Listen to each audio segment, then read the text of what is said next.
Alhamdulillahirabbil alamin wassalatu wassalamu ala asrofil anbiya'i wal mursalin nabiyina Muhammadin wa ala alihi wa sahbihi ajma'in. Asyhadu an la ilaha illallah wahdahu la syarika lah wa asyhadu anna Muhammadan abduhu wa rasuluhu la rasula wa la nabiyya ba'dah. Qala Allah ta'ala fi kitabihil karim a'udzu billahi minasy syaithanir rajim. Ya ayyuhalladzina amanu taqullaha haqqa tuqatih wa la tamutunna illa wa antum muslimun. Wa qala fasalli li rabbika wanhar. Wa qala alaihi salatu wassalam fi hadisihi syahrani la yanqusani syahra Aidi Ramadan wa Dzulhijjah. Atau kama qala alaihi salatu wassalam. Allahumma la sahla illa ma ja'altahu sahlan wa anta taj'alul hazana ila shi'ta sahlan. Jamaah Bapak Ibu, jamaah salat syukur rahimakumullah. Disyukur memberikan sapunjuk konten-konten Allah Ta'ala. Ile yang menikah kita saged ngajengaken ibadah arupi salat subuh dari jamaah. Salawat dan salam kita sampaikan dumateng Nabi Agung Muhammad sallallahu alaihi wasallam. Bapak Ibu, kita badhe mendhet hikmah seperangan saking hukum fikih seputar kurban. Nanging kita awit dirumiyin magepan kalih bulan Dzulhijjah. Bulan Dzulhijjah.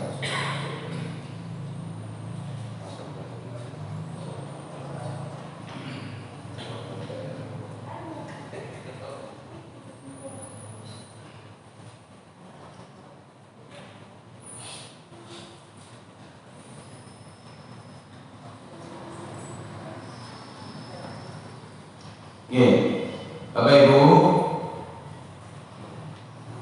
dinten menika tasih mlebet wonten ing wulan Dzulqa'dah. Bulan Dzulqa'dah itu bulan sebelum bulan Dzulhijjah. Dikatakan bulan Dzulqa'dah itu tersusun dari dua kalimat, dua sukakata. Dzulqa'dah, Dzul itu artinya pemilik, Qa'dah itu duduk-duduk lereng. Boten itu perang kalau mawon. Nah, mangke sasampunipun Dzulqa'dah mlebet bulan Dzulhijjah. Kita menurut hitungan Muhammadiyah itu jatuh di tanggal 19 Juni. Masih 19 Juni mangke tanggal 1 Dzulhijjah. Nuwun. Senin apa? Oh, besok pagi. Oh, minas Senin besok pagi. Nggih. Nggih, berarti wiwit bincang-bincang niku sampun mlebet tanggal 9 Dzulhijjah. Kenapa dikatakan Dzulhijjah?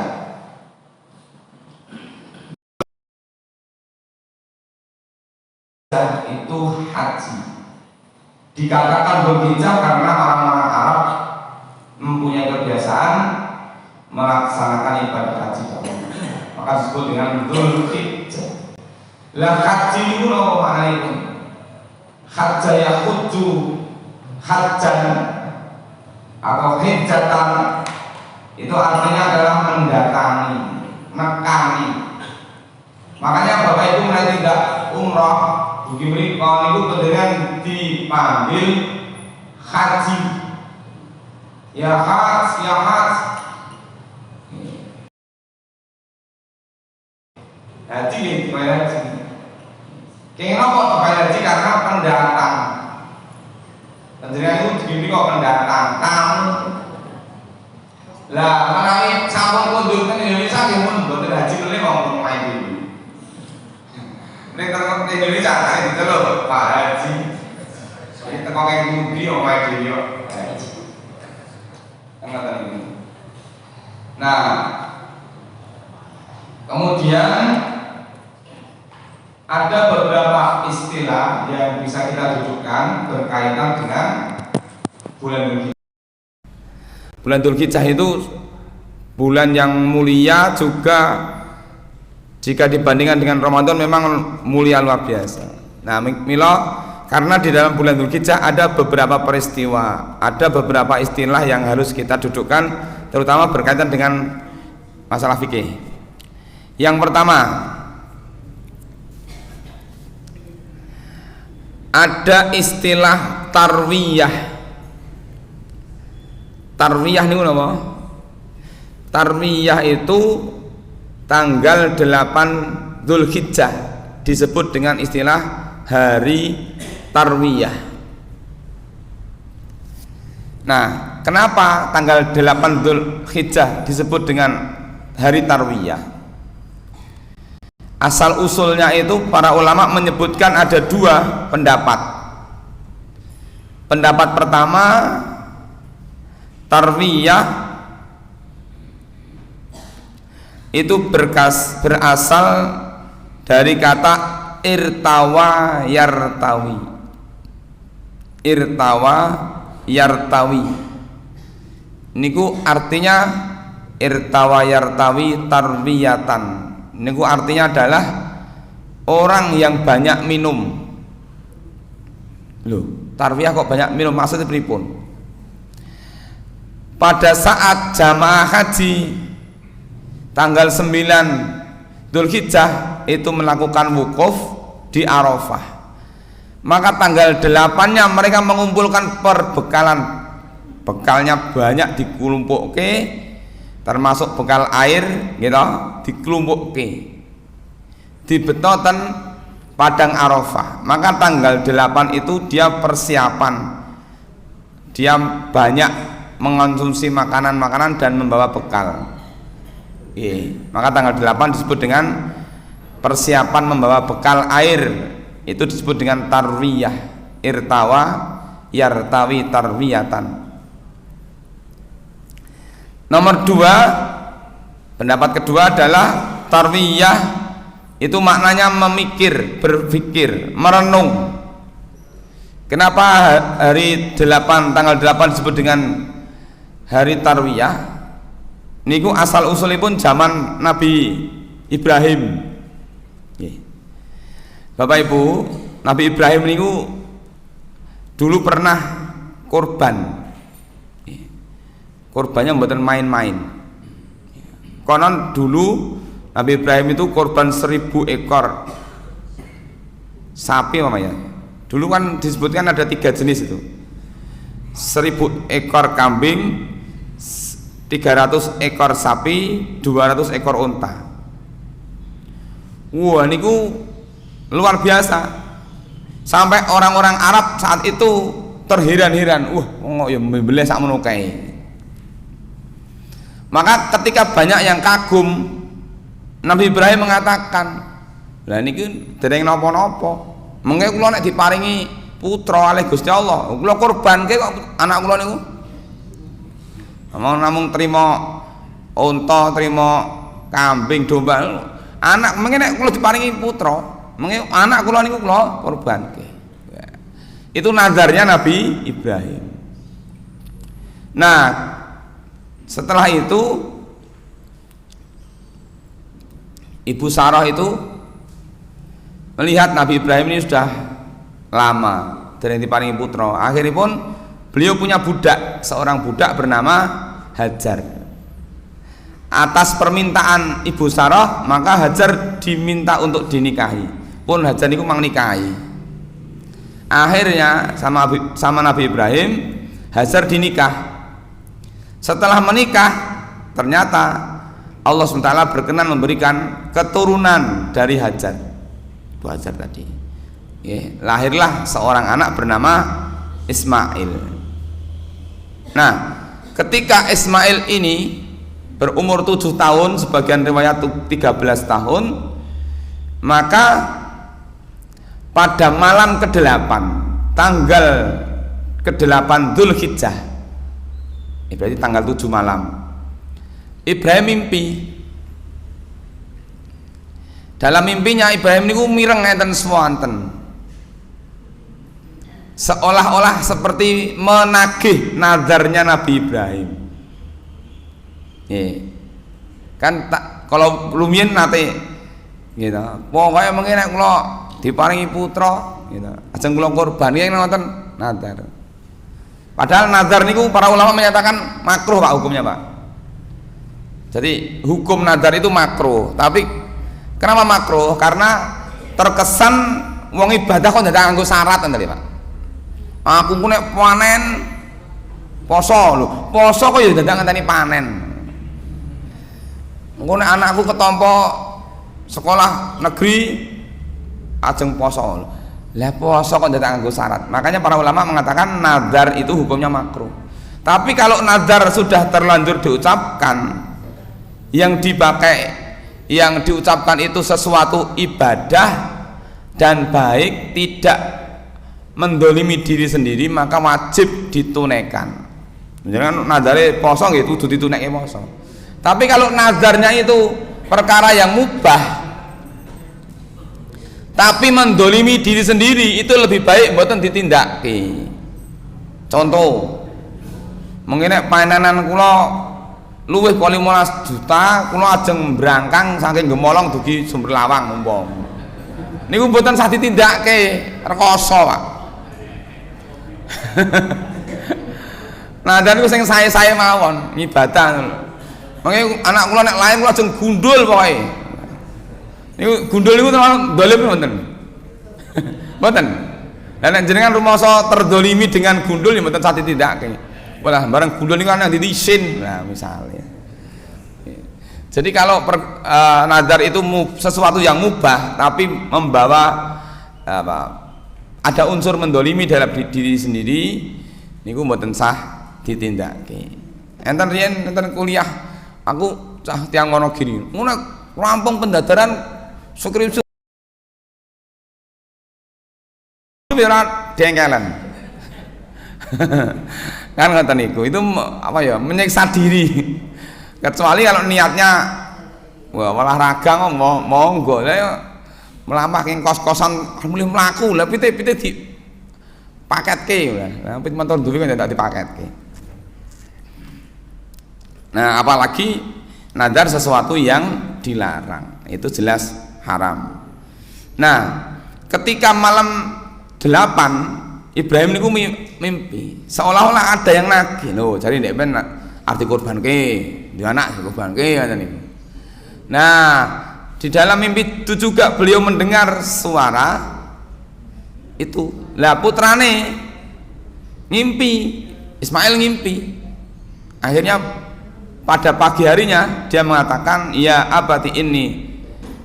Aku melihat bahwa aku bapaknya ngimpi, kemudian pada pagi harinya itu dia bilang sama putranya. Nah, pada tanggal 8 itu dia merenung. Ngimpi kok kan beli anak aku ki tenanan apa ora. Hari tanggal 8 itu dia merenung. Merenung itulah kegiatan merenung itu membedakan mana perintah Allah dan mana bisikan setan. Niku jenenge tarwiyah. Dadi momo jenengan nembe enten masalah mboten napa dereng kepanggih solusine kok merenung, Mbah. Aku tak tarwiyah sik. Jadi merenung, memilah-milah niki dawuhe Gusti Allah tenanan apa setan. Nah, pada tanggal 8 dia merenung, dipenggali tanggal 9 itu muncul keyakinan. Malam tanggal 9 ngimpi lagi. Wah, ngimpi ini double melih, waduh. Maka tanggal 9 dia mengetahui, disebut tanggal 9 namanya dengan hari Arafah. Arafah itu mengetahui, mengenali, oh ini perintah Gusti Allah, buatan mungkin perintah setan. Tanggal 9 itu maka disebut dengan kalimat Arafah. Nah, cerita selanjutnya kemudian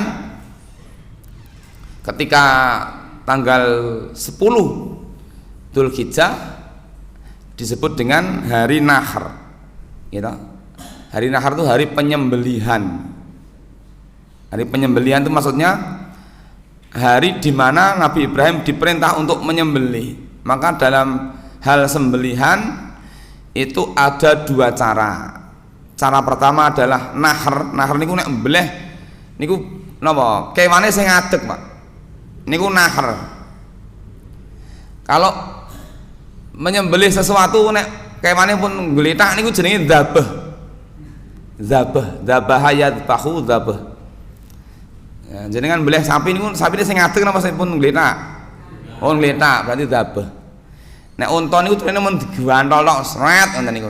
Niku ya kula dereng menangi. Bapak Ibu sing pun nindaki gaji ya mungkin saged ngersani. Dzabah. Nah, ketika ketika Nabi Ibrahim alaihissalam berangkat akan menyembelih anaknya di Mina saat itu, maka Nabi Ibrahim mengikat anaknya. Ketika ajeng dibeleh niku, niku mboten tedas lading ini, pun diselehke ten ngen gulune Ismail niku mboten tedas. Kemudian Ismail mengatakan, "Wahai bapakku, lepaskan ikatannya." Supaya orang tidak mengenaliku dan tidak menyangka bahwa Ismail itu dipeksa. Wong jarene pasrah Gusti Allah kok ndak ditaleni. Kaya ra ikhlas wae. Lepaskan ikatannya. Tali ini dicopot kabeh, mboten ditaleni. Langsung dibeleh. Mboten tedas meleh. Loh, kok pripun iki didhawuhi beleh anak kula malah mboten tedas. Akhirnya setelah itu turunlah malaikat membawa seekor kambing kibas dengan memberikan wahyu kepada Ibrahim, sudah cukup, ujianmu sudah lulus. Ya, diuji kesabaran ini rampung. Akhirnya Nabi Ismail tidak jadi disembelih, digantikan dengan kambing itu. Nah, ini cerita tentang nahar. Jadi nahar itu menyembelih dengan cara hewan berdiri. Ya, makanya fasolli li rabbika wanhar, karena di masyarakat Arab saat itu tata cara menyembelihnya seperti itu.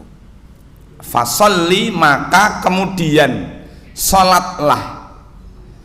Apa salat yang disitu? Salat Idul Adha. Maka perintah salat Idul Adha itu beda dengan perintah salat 5 waktu. Kalau salat 5 waktu diawali dengan kalimat aqimus sholah, dirikanlah salat. Tapi salat Idul Adha diawali dengan fasolli, maka salatlah. Kalimat aqimu mboten enten. Kok tidak ada kalimat wa aqimus sholah wanhar kan gitu? Kok mboten ngoten? Tapi kalimatnya fasolli li rabbika wanhar. Para ulama mengatakan yang pertama bahwa kalimat fasolli li rabbika wanhar itu menunjukkan salat Idul Adha pertama. Yang kedua, dibedakan antara mendirikan salat dan menunaikan salat atau mengerjakan salat. Kalau menunaikan salat niku yo sing penting salat, Pak.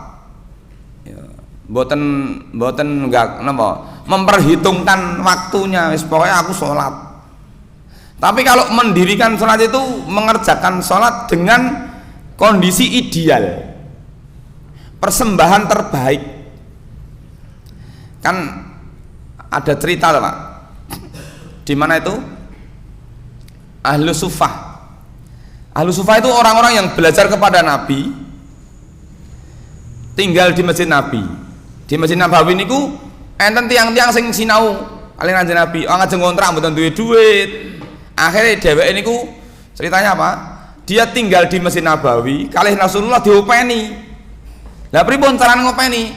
Masyarakat sekitar Masjid Nabawi diumumke sing ngajeng sedekah teng ngeten mriki. Dadi ten mburi Masjid Nabawi niku digantung napa tempat wadah nggih meletakkan sedekah. Nek sakniki tampah digantung napa tenggok dijamu mungkin sing ngajeng sedekah cemplungke mriku. Cemplungke mriku ngoten niku. Nggih. Nah, salah satu orang yang tinggal di Masjid Nabawi sebagai peserta Ahlus Sufah itu adalah Abu Hurairah. Ada juga seorang sahabat yang tidak terkenal, tapi dia cukup memberikan pelajaran luar biasa. Namanya Bashir bin Khososiyah. Ini ada cerita unik ini. Basir ini dulu namanya Nadhir, Pak. Namanya Nadhir. Ketika ditanya Rasulullah, "Mas muka, siapa namamu?" "Nami kula Nadhir." "Loh, kok jeneng kok Nadhir?" Pirsa, Pak, artinya Nadhir. Nabi itu kan diutus oleh Allah Ta'ala sebagai utusan. Inna arsalnaka basyiran wa nadhiran. Basyiran wa nadhiran. Basyiran niku orang yang suka memberi kabar gembira. Sing nyenengke. Niku basir. Nadhiran niku orang yang suka memberi berita yang mengancam, meden-medeni. Nah, dakwah itu kan enten kalih, Pak. Ya kadang-kadang ya diceritani sing nyenengke. Nek niki mengke ganjarane niki swarga. Terus nyenengke terus ngene. Tapi nggih mboten entuk enten niku terus ya kala-kala diceritake sing medeni. Neraka iku sampeyan ngoten iki disiksa ngoten niku lho. Dadi ngaji niku napa nggih? Nek isine namung sing nyenengke terus gitu. Enten niku guyon terus ya kadang angel mlebune. Ya gayenge ten pas pengajian tok mengke bar ya lali. Sing dieling-eling lucune ana ngoten niku. Tapi nggih kadang-kadang perlu diberi materi yang sifatnya itu nadhiron, yang memberikan peringatan tegas. Nah, akhirnya nadhir mau diganti namanya Basyir. Nah, Basyir al-Khososiyah. Niku mendapatkan fakta, mendapatkan kenyataan bahwa ada orang-orang yang bersedekah di Masjid Nabawi niku sing dicemplungke niku barang sing mboten layak konsumsi. Ah, buyak gene wong masjid ngono paling yo doyan. Wong ora duwe. Gitu. Kurma niku mestine kurma sing dicemplungne ya kurma sing enak. Lah sing budhuken niku cemplungne mriku. Nah, akhirnya turun surat Al-Baqarah ayat 268. Lan tanalul birra hatta tunfiku mimma tuhibbun. Kalian sekali-kali tidak akan mendapatkan kebaikan yang sempurna sehingga kalian bersedekah dengan sesuatu yang kalian cintai. Sedekah kok awake dhewe men mboten doyan kok disedekahke. Niku mboten pas. Gitu. Panjenengan kagungan pisang ten omah, ten dalem gitu. Pisang Ambon dilebokne kulkas. Suwe kan pisang Ambon niku nek mlebu kulkas kan suwe dadi ireng kulite. Tapi jerone ya seutuh. Dengan beto ten masjid. Nggih Pak, didhar Pak, monggo. Ampun ditingali kulite. Niku seco lho, saestu lho. Panjenengan men mboten dahar diparingi kancane. Monggo, lha nggih to nek seco nggo didhar bareng-bareng kula mpun kok. Niku kurang pas. Jadi kalau bersedekah itu sesuatu yang ukuran kita masih mau disedekahkan lah, itu namanya kamu tidak akan mendapatkan pahala yang maksimal yang sempurna sehingga kamu akan mendapat bersedekah dengan sesuatu yang kamu cintai. Nah, niku ya. Jadi itu tadi. Baik, selanjutnya menyembelih hari nahar. Kemudian ada banyak riwayat-riwayat hadis sahih yang berkaitan dengan Dzulhijjah. Saking mulianya bulan ini, Rasulullah SAW menyebutkan dalam sebuah hadisnya, syahrani la yanqusani. Ada 2 bulan yang di bulan itu tidak pernah berkurang pahala. Maksudnya pahala dilipat gandakan di bulan itu. Yang pertama adalah bulan Ramadan, yang kedua adalah bulan Dzulhijjah. Di bulan Ramadan ada Lailatul Qadar, di bulan Ramadan ada 10 hari yang terakhir, gitu. Di bulan Dzulhijjah ada 10 hari pertama. Insya Allah mungkin Senin binjang-binjang niku masuk tanggal 1 Dzulhijjah. Makanya Rasulullah SAW memerintahkan kepada kita, ma min ayyamin al amalu shalihu fiha ahabbu ilallah min hadhil ayyam. Tidak ada amal ibadah yang lebih dicintai oleh Allah kecuali amal ibadah yang dikerjakan di 10 hari yang pertama di bulan Dzulhijjah itu. Kula pun ate matur niki. Nah, amal apa saja? Banyak. gitu. Intinya kita diperintahkan untuk memperbanyak amal. Nggih sedekah, nggih siam. Ya, kalau sebagian ulama itu mengajarkan kepada kita bagaimana memperbanyak ibadah siam. Bisa tanggal 1 puasa, tanggal 2, 3, 4, 5 sampai tanggal 9. Puasa terus sunnah.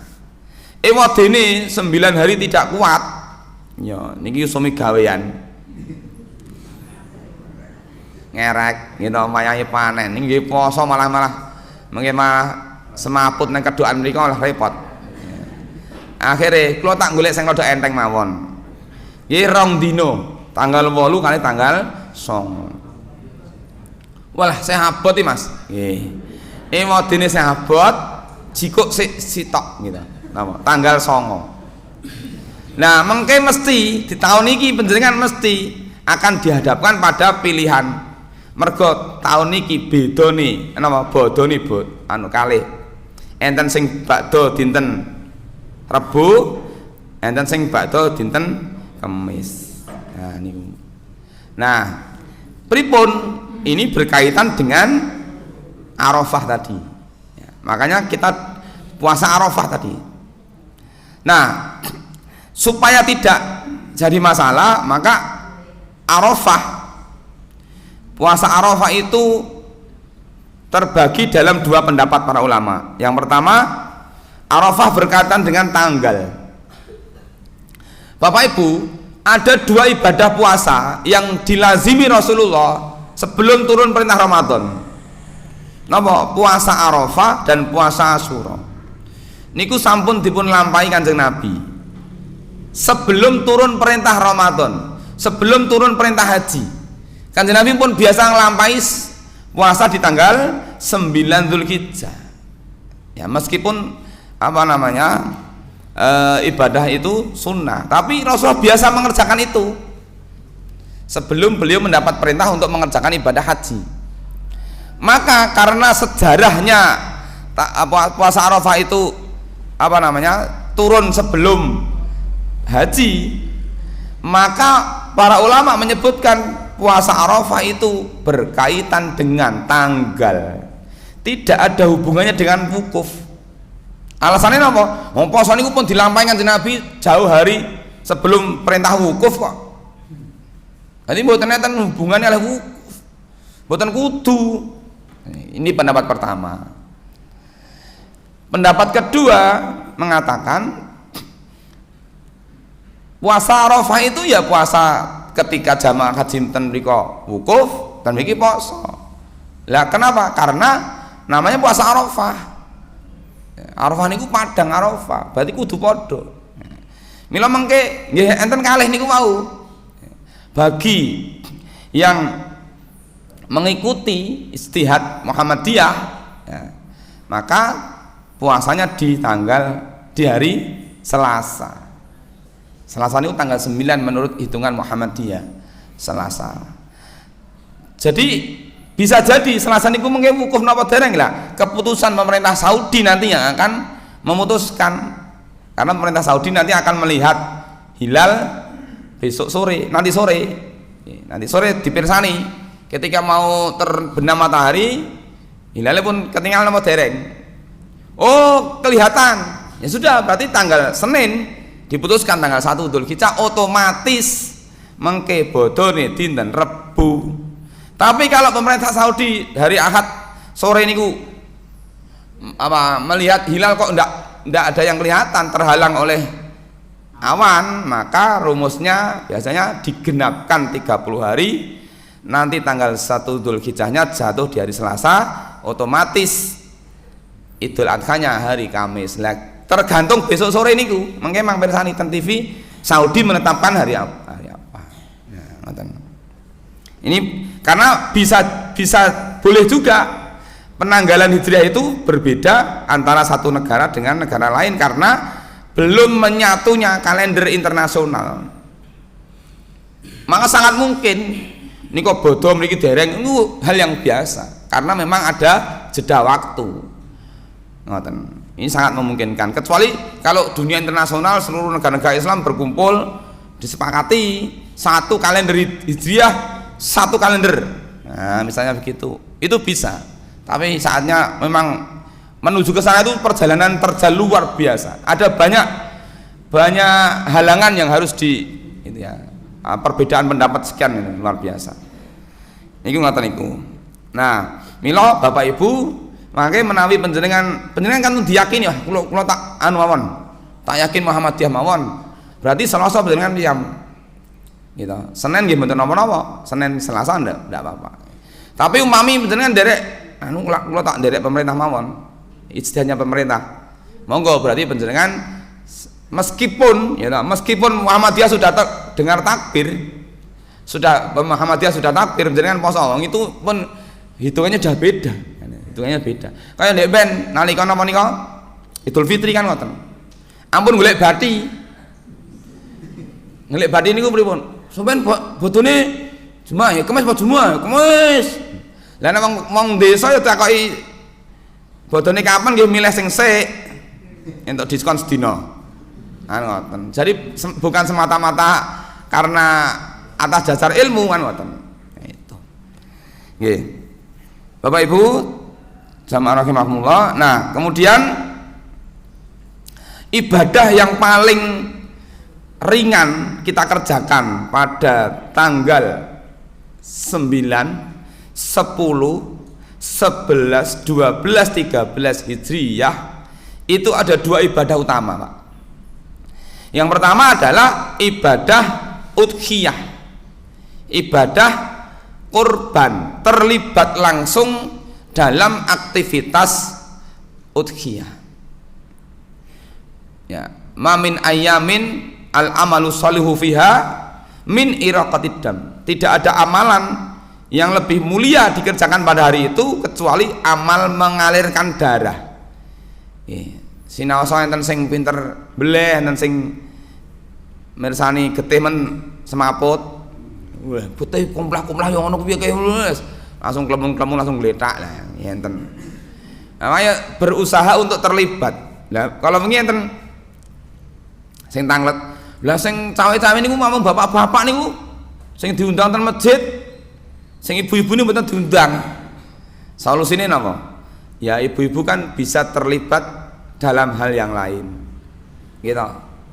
Al-musabbibu kal mubasyarah. Orang yang menyebabkan wujudnya amal soleh, maka dia pahalanya sama. Ya ibu-ibu sing nyiapne bapake. Ladinge, ayo Pak, mangkat nang masjid, melokoteh lah. Jadi kan yang menyebabkan wujudnya amal ibadah bapak suaminya, maka jenengan ganjarannya podo. Ajeng tindak. Apa beleh ta Pak? Nggih, sarapan riyen apa ngunjuk riyen. Meskipun zaman Rasulullah SAW beliau tidak makan sebelum beliau mengerjakan menyembelih kan gitu. Tapi itu sunnah.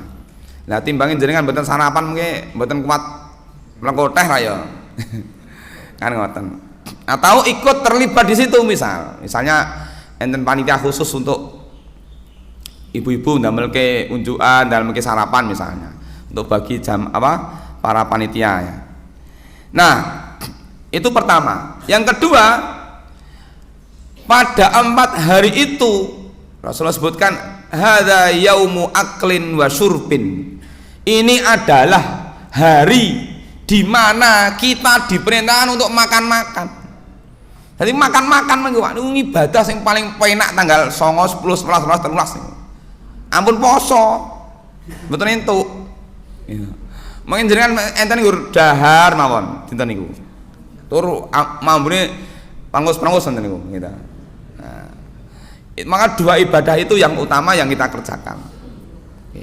Untuk piknik prai sik mawon, pikniknya minggir sik mawon piknik. Gantos liyane. Niku. Nah, terus kula tak nyuwun pirsa riyen. Niki kaitannya dengan hukum menyimpan daging. Panjenengan daging sing kala wingi tesen apa pun telas? Telas. Ampun mboten sawedi, tenang mawon. Lah umpami umah nggih didamel rendangmu. Umpami dagingnya panjenengan tasih wonten. Kalau tak cerita Rasulullah SAW niku nate ngendika ngeten.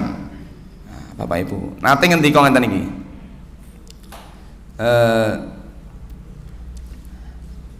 Sudah nggih. Nih. Anna Rasulullah sallallahu alaihi wasallam naha an tukala luhumul adhi ba'da salasin. Rasulullah SAW melarang kami untuk makan daging kurban melebihi 3 hari. Hadis riwayat Muslim. Jadi Rasulullah melarang kita untuk makan daging kurban lebih dari 3 hari. Mendengar itu Ibnu Umar mengatakan, aku tidak akan makan daging kurban pada hari keempat. Berarti pada hari ketiga daging kurban itu pun pun telas. Fakana Ibnu Umar la yaqulu luhumal adhi fauqa salas. Ibnu Umar tidak makan daging kurban pada hari keempat. Artinya hari ketiga niku daging kurban pun telas. Mboten enten critane nyimpen mboten. Mungkin enten sing alasan lha mbiyen dereng enten kulkas kok. Kula imutke Bapak Ibu. Kulkas niku marai util. Mbah-mbah mbiyen blonjo kangkung niku ketemu tanggane didungke kok. Saniki kangkung ya go mulih kok. Mbiyen temu tanggane nggo dhewe jenengan setunggal kula setunggal. Nanti masak. Nah ini ketemu tanggane ya ajeng kula lebone kulkas kok. Ya berarti kulkas niku marah ya util. Lah ketika itu para sahabat tahun itu tidak ada yang memakan daging kurban lebih dari 3 hari. Ditulentekke Bapak Ibu. Anu mboten entuk disimpen kok. Kanjeng Nabi dawuh. Nah, pada tahun berikutnya mereka mengerjakan ibadah kurban lagi. Rasulullah SAW diparani, disowani para sahabat. Ya Rasulullah, naf'alu kama fa'alna amal madi. Apakah kami harus mengerjakan ibadah kurban ini persis seperti tahun kemarin? Maksudnya aturan nyimpen daging niku sing 3 dina paling suwe niku napa sih berlaku? Napa enten aturan anyar ngoten ya Mas? Kan ngoten. Maka Rasulullah mengatakan, kulu wa at'imu waddakhiru. Tidak, aturannya pun ganti. Sekarang makanlah daging kurban itu, ya, kulu wa at'imu, dan berikan kepada orang lain, waddakhiru, dan simpanlah. Jadi aturan sing ndek ben niku pun bener berlaku. Sing anyar niki, makanlah, bersedekahlah, simpanlah. Pun ayam toh. Ya, cekake aku tuku kulkas neh. Mergo nek siji mboten cukup. Nah, kenapa kok begitu? Rasulullah mengatakan, fa inna dzalikal am, karena sesungguhnya pada tahun kemarin aku larang kalian makan daging kurban lebih dari 3 hari, karena pada tahun itu kana bin nasi jahdun faratu ayin tu'inu fiha. Karena pada tahun itu kita sedang paceklik, maka aku tidak mungkin aku tidak mungkin membuat mereka susah. Makanya supaya kalian saling tolong menolong, berbagi kurban. Nah sakniki kalau tahun ini panjenengan tanya, sakniki entuk mboten kula tanglet riyin niki paceklik napa mboten?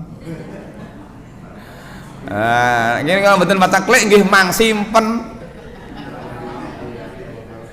Lah mengke mawon daging kurban niku enten 3. Ya, ada 3 peruntukan maksudnya. 3 peruntukan. Yang pertama, kulu, dimakan sendiri.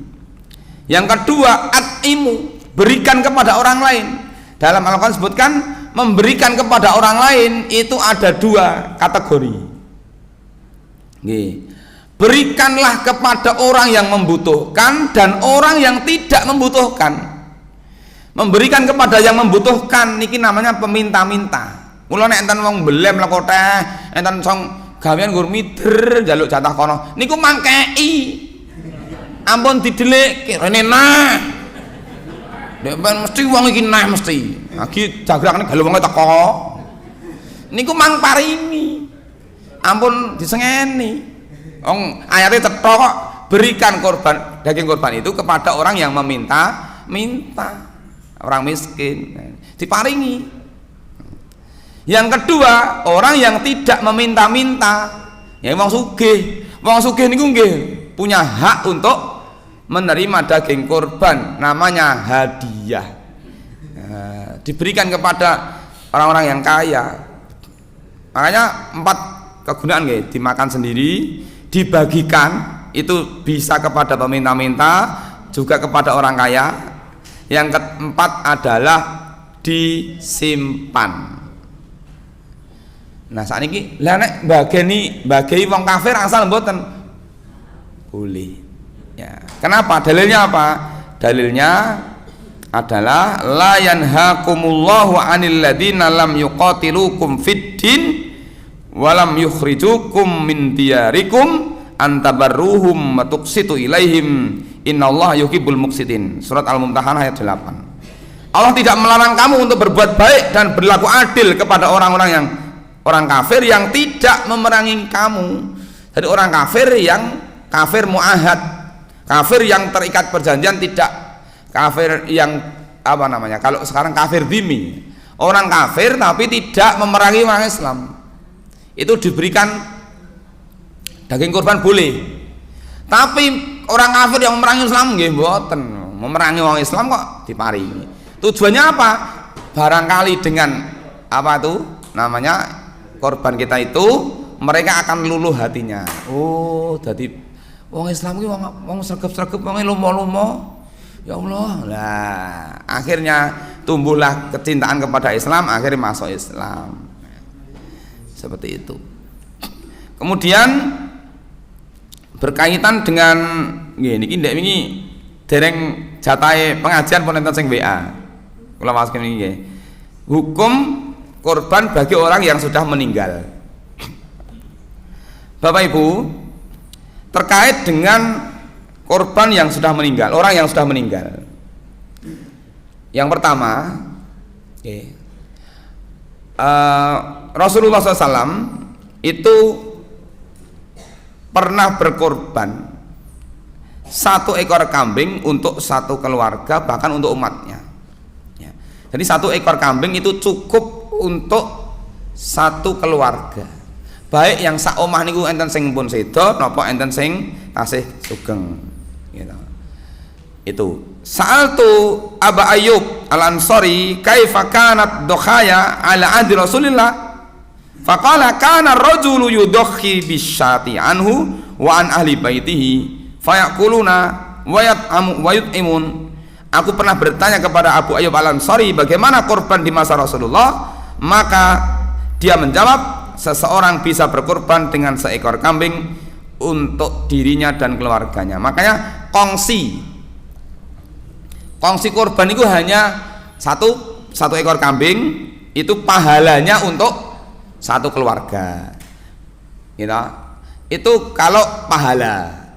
Tapi kalau kongsi kepemilikan itu sudah dibatasi. Kalau kambing 1, kalau sapi, unta, sapi dan yang sebagainya itu 7. Itu secara kepemilikan urunannya ini maksudnya. Nah, tapi kalau pahala bisa. Ya. Ini yang pertama. Kemudian yang kedua, ada 2 pendapat terkait dengan korban orang yang sudah meninggal. Imam Nawawi dan ulama-ulama Syafi'iyah, ulama mazhab Syafi'i itu mengatakan tidak boleh korban untuk orang meninggal kecuali ada wasiat. Ya, ninggali wasiat mungkin nggih. Tapi nek mboten enten wasiat nggih mboten entuk. Kenapa? Karena memang para sahabat tidak pernah mengerjakan itu. Para sahabat itu orang yang berguru langsung pada Rasulullah SAW. Tapi jumhur ulama itu mayoritas ulama mengatakan Karena korban itu masuk kategori sedekah harta, maka sedekah harta itu boleh. Dalilnya apa? Seorang laki-laki datang kepada Rasulullah, "Ya Rasulullah, ibu kula niku sedo, mboten ninggali wasiat napa-napa. Niki umpami kula sedekah, kula jenenge ibu kula angsal mboten angsal boleh." Nah, makanya jumhur ulama mengkiaskan korban itu dengan peristiwa di masa Rasulullah, orang yang bersedekah untuk atas nama ibunya. Wallahu a'lam bishawab. Mana yang kira-kira apa membuat kita yakin, monggo. Kemudian ada juga sebagian yang menanyakan berkaitan dengan menyembelih. Jadi ini pun dibahas kali tim Juleha nih, ini pun enten toh. Nah gitu. Tim Juleha. Kadang-kadang beleh niku saking ndredeg terus ladine ucul. Wah, niku pripun niku mboten sah ana niku. Enten pernyataan yang seperti itu. Nah, Bapak Ibu, surat Al-Maidah ayat 3 itu menyatakan khurimat alaikumul maitah waddam walamul khinzir wa ma uhilla li ghairillahi bihi wal munkhaniqatu wal mauqudatu wal mutaraddiyatu wan natihatu wa ma akala sab'u illa ma dzakaitum. Diharamkan bagimu memakan bangkai, darah, daging babi, daging hewan yang disembelih atas selain Allah, binatang yang tercekik, binatang yang terpukul, binatang yang jatuh, binatang yang ditanduk, binatang yang diterkam, binatang buas. Nah, kan kecuali kamu sempat menyembelihnya, berarti binatang-binatang itu tadi termasuk binatang yang diharamkan, yang terluka, kan?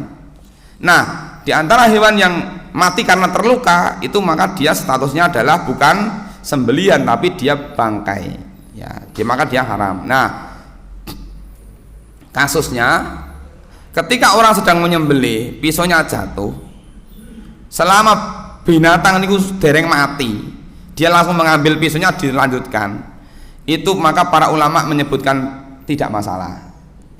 Jadi nek jigulok, aduh glunjung, langsung disaut, niki disaksikan apa hewannya masih hidup, langsung dilanjutkan, maka menurut ulama Malikiyah maka tidak masalah, statusnya masih sah karena ya itu tadi kesalahan teknis tadi. Fa'in ada an qurbin akalat rafa yadahu ikhtiyaran au ittiraran wal qurbu wal bu'du bil urfi fal qurbu mislu ayasunna sikina au yatrahuha wa ya'khudhu ukhra min khazamihi au qurbi. Jika menyembelih segera mengulang penyembelihannya, maka hewannya halal, baik dia mengangkat tangannya sengaja atau tidak sengaja, cepat atau lamanya ukuran urf sesuai dengan urf yang ada di masyarakat itu. Nah, jadi tidak masalah. Tapi kalau lepas kemudian hewannya pun mati, ya berarti posisinya karena dia terluka bukan tersembelih.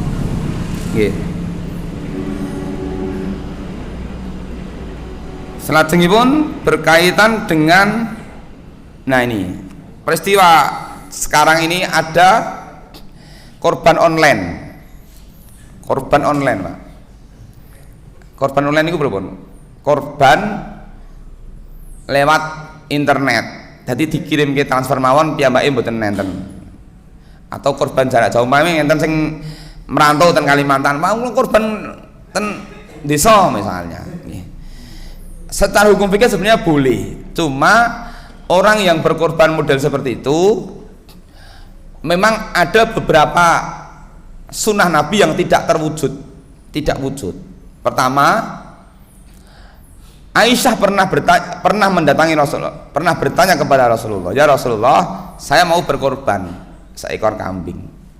Maka Rasulullah SAW kemudian memberikan nasihat, ya, sembelihlah korban itu. Kalau kamu tidak mampu menyembelih, maka wakilkanlah, tapi saksikanlah.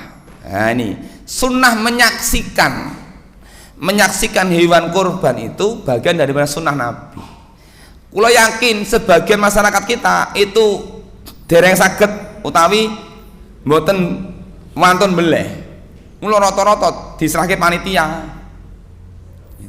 Nah, tapi ketika kita tahu kurban kita di sana-sana, maka sunnahnya adalah kita menyaksikan penyembelihan itu karena darah begitu pertama kali disembelih, darahnya mengucur menyentuh tanah, maka saat itu berguguran dosa-dosa kita.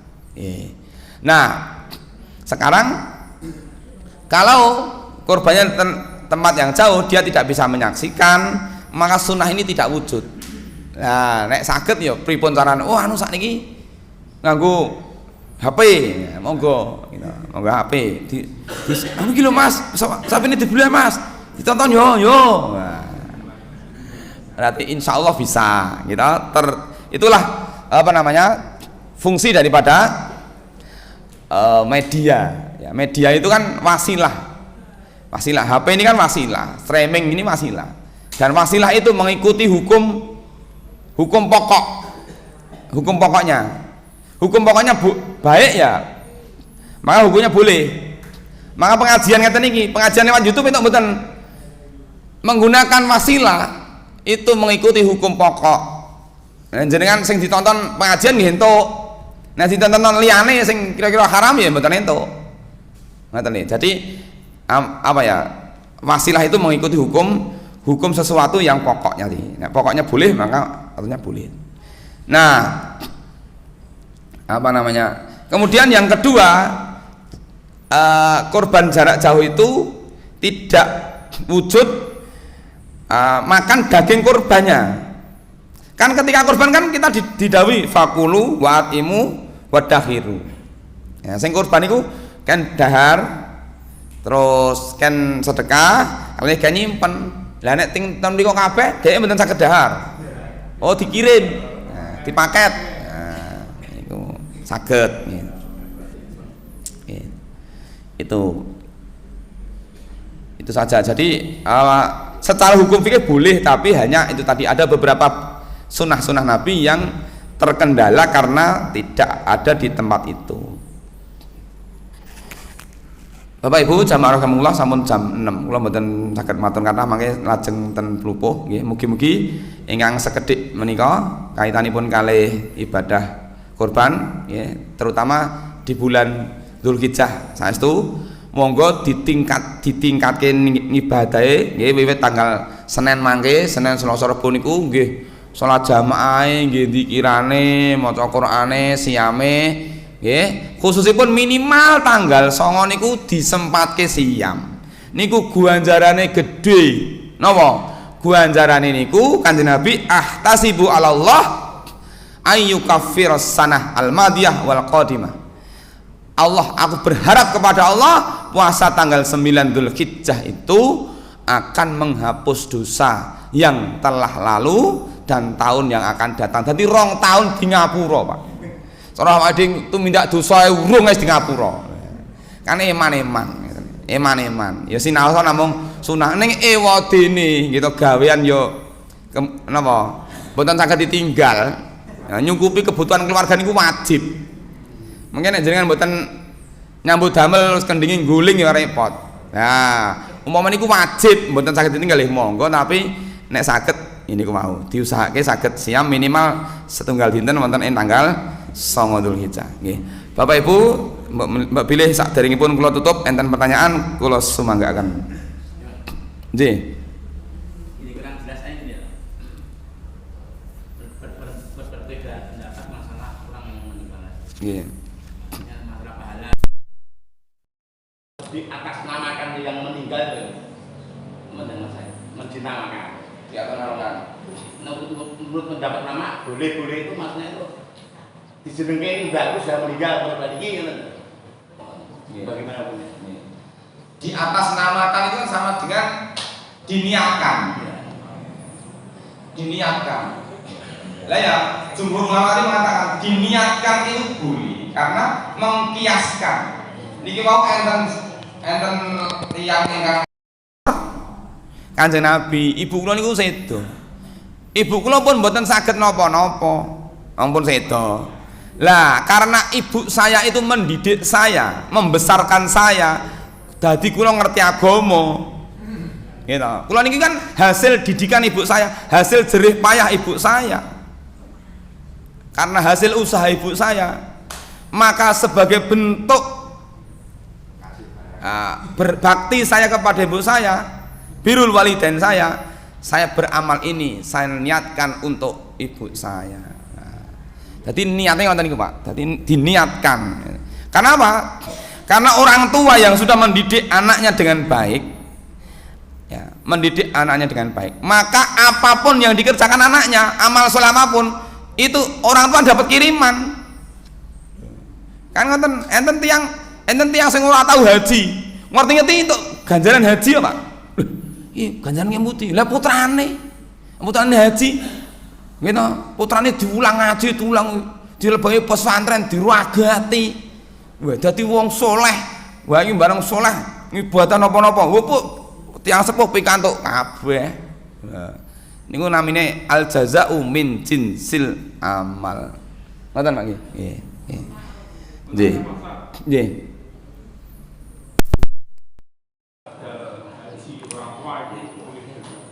Oh, badal haji. Badal haji. Nggih.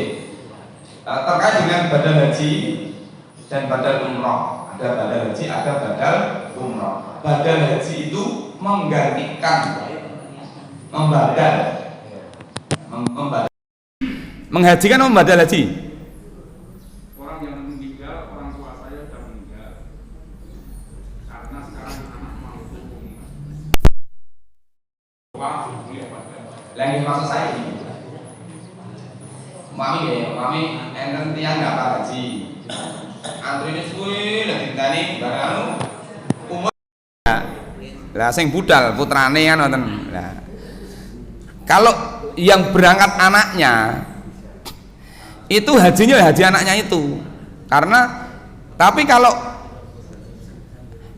menghajikan itu syaratnya harus sudah haji. Tapi kalau jatah niki kudune bapak sedo sing nyanyi putrane niki beda lagi. Niki ya jatah ya anake niku sing haji ya anake niku, tapi bapaknya dapat pahala. Tapi kalau umroh kan nggih ngoten to.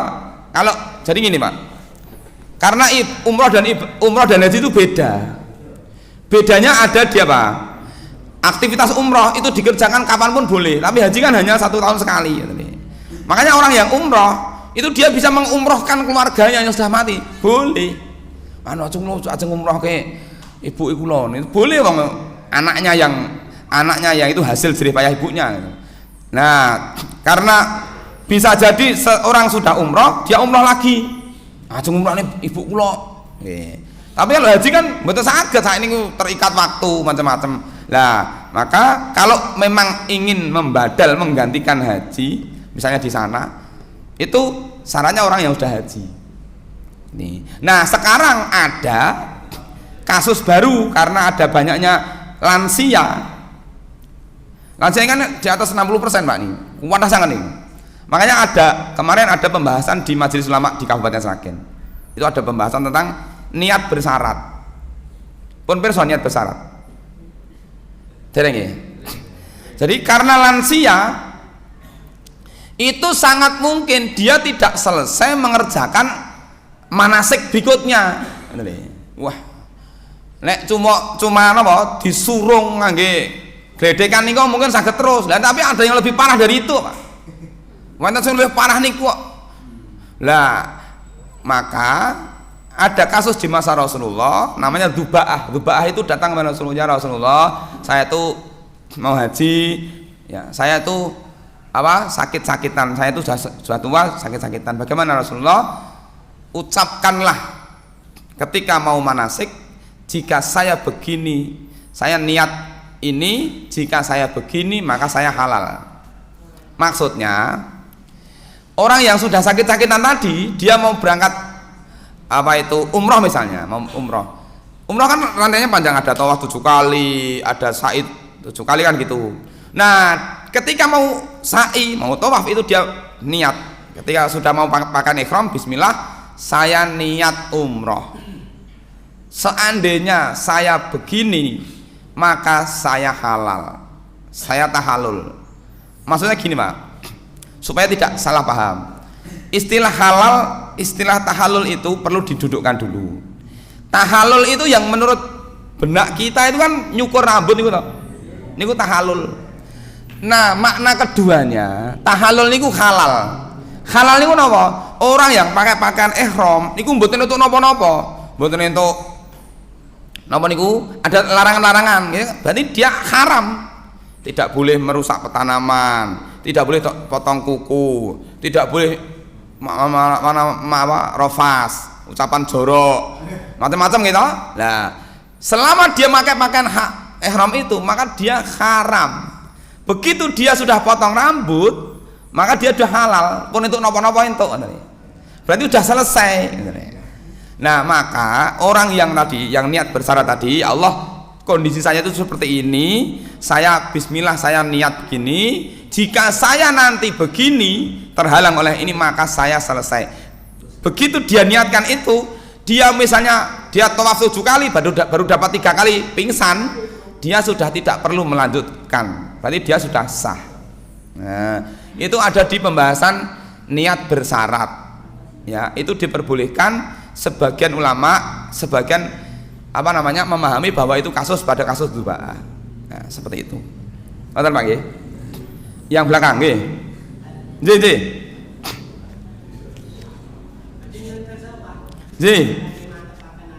Nggih.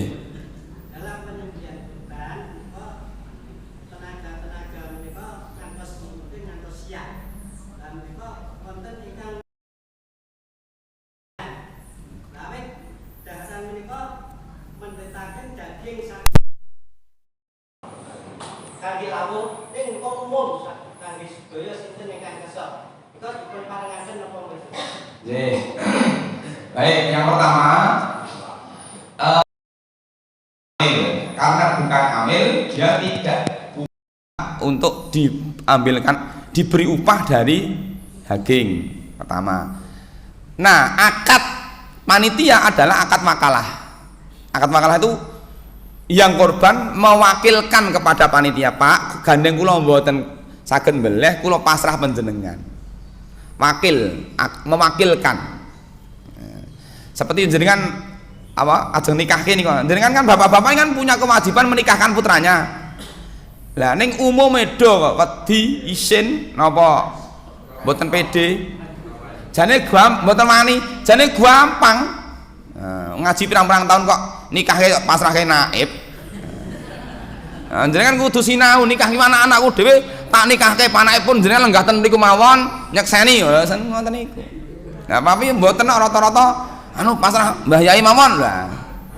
Akhirnya Pak Naib tugasnya double. Asline Pak Naib niku nggo nyantet tok, rawuh nyantet. Nggih, kula catet. Jane nggo ngoten niku tok. Nah, jadi akad makalah, kula wakilkin jenengan kajenge mbeleh ngoten. Karena dia wakil, dia boleh diberi upah tapi boleh diberi upah tapi di luar dari ya korban itu. Operasionalnya diambil dari di luar ya operasional sendiri itu pertama. Ya, tapi insyaallah mboten enten korban ini upah mboten enten. Insyaallah mboten enten. Cuma yang jadi masalah lah yang napa? Boleh niku ya kesel ya luwe. Mbok sisan dirasake. Lah sekarang harus jelas dulu akad antara yang korban dengan yang mewakilkan. Jangan tanya dulu sing korban. Niki hake korban ae. Pak, sing korban kula kumpukke nggih Bapak Ibu, nyun sewu. Kula mengke izin palilah panjenengan.